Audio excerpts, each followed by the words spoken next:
Hello, જય શ્રી કૃષ્ણ. તમારું સ્વાગત છે મારા કિચનમાં. આજે આપણે બનાવીશું એકદમ સરળ, ઝટપટ અને મસાલેદાર ડુંગળી કેપ્સિકમનું શાક. ઘરમાં સરળ સામગ્રીથી તૈયાર થતું અને રોટલી, ભાખરી કે પરાઠા સાથે સુપર ટેસ્ટી લાગતું આ શાક એકવાર જરૂરથી ટ્રાય કરજો. તમને આ શાક કેવું લાગે છે તે કોમેન્ટ જરૂરથી કરજો. તો ચાલો આજનું સ્વાદિષ્ટ રેસીપી આપણે સ્ટાર્ટ કરીએ. તો તેના માટે પહેલાં આપણે એક પેસ્ટ બનાવવાની છે. તો એક પેન લઈ લઈશું. તેમાં આપણે 1 ચમચી તેલ એડ કરીશું. તેલ થોડું ગરમ થવા આવે એટલે તેમાં 8 થી 10 લસણની કળી એડ કરીશું. સાથે તેમાં 2 લીલા મરચાં આવી રીતે ટુકડામાં કટ કરીને એડ કરીશું અને 1 ચમચી સિંગદાણા એડ કરીશું. હવે તેને સરસ એવું સાંતળી લઈશું. પહેલાં થોડું ધીમા તાપે સાંતળીશું અને પછી હાઈ ફ્લેમ પર સાંતળી લઈશું. જ્યાં સુધી લસણ એકદમ ગોલ્ડન બ્રાઉન થઈ જાય ત્યાં સુધી આપણે તેને સાંતળવાનું છે, જેથી લસણ કાચું ન રહે. હવે સરસ એવું સંતળાઈ ગયું છે તો ગેસ બંધ કરી દઈશું અને હવે આ મિશ્રણને ઠંડુ થવા દઈશું. પછી તેને આપણે મિક્સચરમાં ક્રશ કરવાનું છે. હવે બધું સરસ ઠંડુ થઈ ગયું છે તો આપણે એક મિક્સર જારમાં લઈ લઈશું. સાથે આપણે તેમાં ધોઈ અને સાફ કરેલા લીલા ધાણા અને કાશ્મીરી મરચું અને મીઠું એડ કરીશું. ધાણા તમે તમારી સ્વાદ પ્રમાણે લઈ શકો છો. અત્યારે મેં વધારે ક્વોન્ટિટીમાં લીધા છે. તમને જેટલા ભાવે એટલા તમે લઈ શકો છો. હવે તેની પેસ્ટ બનાવી લઈશું.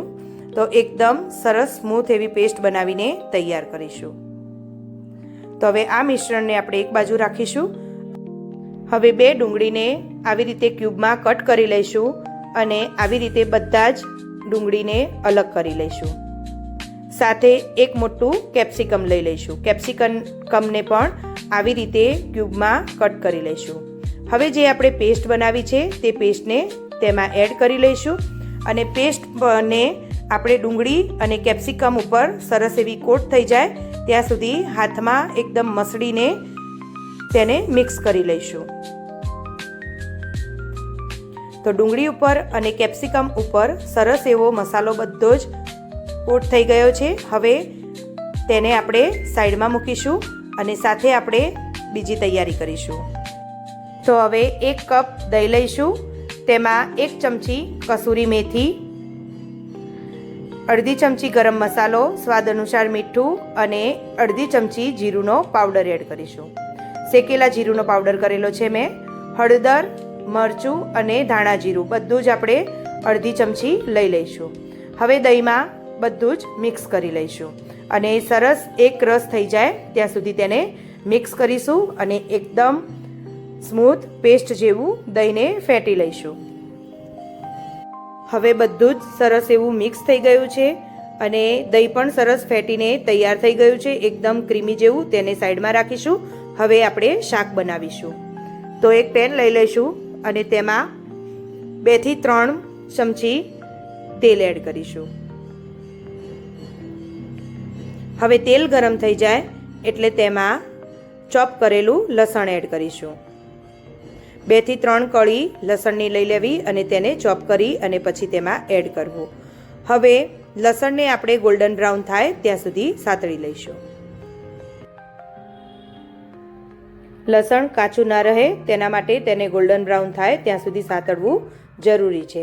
હવે તેમાં 1 નાની ડુંગળીને ઝીણી એકદમ ચોપ કરેલી એડ કરીશું અને હવે ડુંગળીને પણ સરસ એવી ગોલ્ડન બ્રાઉન થાય ત્યાં સુધી સાતળી લેવાની છે. ફ્રેન્ડ્સ, તમે મારી રેસીપી કઈ સિટી અને કયા સ્ટેટમાંથી જુઓ છો તે જરૂરથી એકવાર કોમેન્ટ કરજો. હવે આપણે ડુંગળી અને કેપ્સિકમને જે મિક્સ કરીને રાખ્યું હતું તેને આપણે એડ કરી દઈશું અને તેને 3 થી 4 મિનિટ સુધી સાંતળીશું. તેમાંથી બધું જ તેલ છૂટું પડે ત્યાં સુધી તેને સાંતળવાનું છે. જ્યારે તમે સાંતળો ત્યારે થોડી વાર ગેસ હાઈ ફ્લેમ પર કરી દેવો, જેથી તમારી ડુંગળી અને કેપ્સિકમ સરસ એવા ચડી જશે અને ટેસ્ટ પણ તેનો સરસ એવો આવશે. ફ્રેન્ડ્સ, તમારે કોઈ નવી રેસીપી શીખવી હોય તો મને કોમેન્ટ કરજો, તો હું તમને તે નવી રેસીપી પણ શીખવાડીશ. હવે તેને ઢાંકી અને 2 થી 3 મિનિટ માટે રહેવા દઈશું.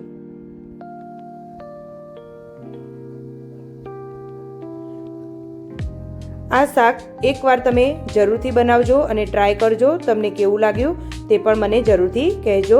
હવે 2-3 મિનિટ પછી તમે જોઈ શકો છો તેમાંથી તેલ છૂટું પડી ગયું છે.